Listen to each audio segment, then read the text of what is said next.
আসসালামু আলাইকুম। আজকে কয়েকদিন হয়েছে আমি এই চুলাটা বানিয়েছিলাম, কিন্তু হঠাৎ করে চুলাটা এরকমের কালো হয়ে যাচ্ছে। তাই ভাবলাম যে কেন কালো হয়ে যাচ্ছে তোমাদের সাথে সেটা শেয়ার করে আমি এটা পরিষ্কার করি আর সুন্দর আগের মতো বানাবো আর তোমাদের সাথে সেটাই শেয়ার করতেছি। আসলে এরকম অনেকদিন বানানোর পরে এরকম হয়ে যায়, কারণ উপর থেকে একটি পরে আবরণ পরে মাটির, এই জন্য এরকম হয়ে যায়। কারণ এটা যদি আমি রোদ্রে শুকা দিতাম প্রতিদিন বা একদিন করে, তাইলে আর এরকম হইতো না। এখন আর কি এরকম, এই জন্য এরকম কালার আসছে। ভাবছি যে সেটা তোমাদের সাথে বলি, তোমাদের এরকম হইতে কিনা জানি না, আমার এরকম হয়েছে কারণ আমি বাসায় রেখে দিয়েছিলাম। তাই তো এখন তোমরা এরকম যদি তোমাদের হয় তাহলে তোমরা করবে কি, এভাবে উপর থেকে এরকম আমার মতো একটি ছুরির সাহায্যে এভাবে সুন্দর করে উপরের আবরণটা ফেলে দিবে। তারপরে সুন্দর করে এভাবে এভাবে আবার নতুন করে নেবে, একদম সেই আগের মতো নতুন চুলা হয়ে যাবে। দেখলে কেউ বুঝবেই না যে এটা তুমি সেই পুরানো চুলা। অথচ আমার পুরানো চুলাটা কিন্তু দেখতে একদম কেমন লাগছিল, তোমরা তো দেখছিলে একটু আগে। আমি এখন এটা সম্পূর্ণ পরিষ্কার করে নেব। এই যে দেখো, আমি এটাকে কত সুন্দর করে এখন পরিষ্কার করে নিয়েছি। এখন এই যে নিচে এটাও পরিষ্কার করে নিতে হবে, এটাও পরিষ্কার করে কালো দাগটা উঠিয়ে নেব। এরপর আমি এটাকে সুন্দর করে ক্লিন করে নেব, দেখবা একদম নতুন লাগবে, আবার দেখতে আগের মতো লাগবে। অথচ আমার চুলাটা যখন তোমাদেরকে প্রথম দেখিয়েছিলাম তখন কেমন লাগছে বলো।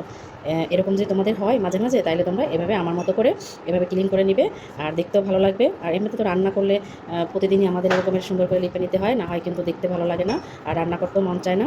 কিন্তু যদি রান্না না করে, যেমন আমার এটা অনেকদিন বাসায় পড়েছিল, তো এই জন্য আর কি এরকম হয়ে গেছে। আর এটা যদি আমি রোদ্রে দিতাম তাহলে আর হয়তো এরকম হইতো না। তাই আমি এই জন্য ভেবেছি যে তোমাদেরও তো এরকম হতে পারে, আমি তোমাদের সাথে সেটাও একটু শেয়ার করে নিলাম, কারণ সবই তো তোমাদের সাথে শেয়ার করে নেই।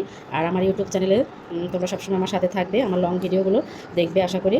আমাকে প্লিজ আমাকে একটু সাবস্ক্রাইব করবে, কারণ আমি একদম নতুন, তোমরা সাপোর্ট না দিলে আসলে কোনোভাবেই আগানো যায় না, সম্ভব না।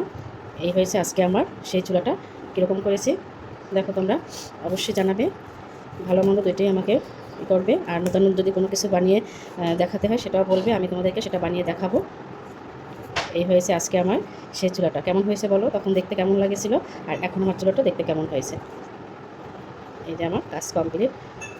এরকম করে তুমি রান্না করতে পারো, আবার রান্না করার আগে তুমি এরকম করে সুন্দর করে পরিষ্কার করে আবার এরকম রান্না শুরু করবে, দেখতেও ভালো লাগবে। আর অবশ্যই একটা ছুরির সাহায্যে বা দিয়ে উপরে একটা আবরণ উঠিয়ে নেবে, তাহলে আর তোমার দেখতে খারাপ লাগবে না। একদম সাদা চুলো আবার এরকম থাকবে। আমার কালারটা যেভাবে ছিল সেভাবেই আসছে। আর এখন এটা বাতাসে শুকিয়ে আবার নতুন একটি সুন্দর একটি কালার চলে আসবে।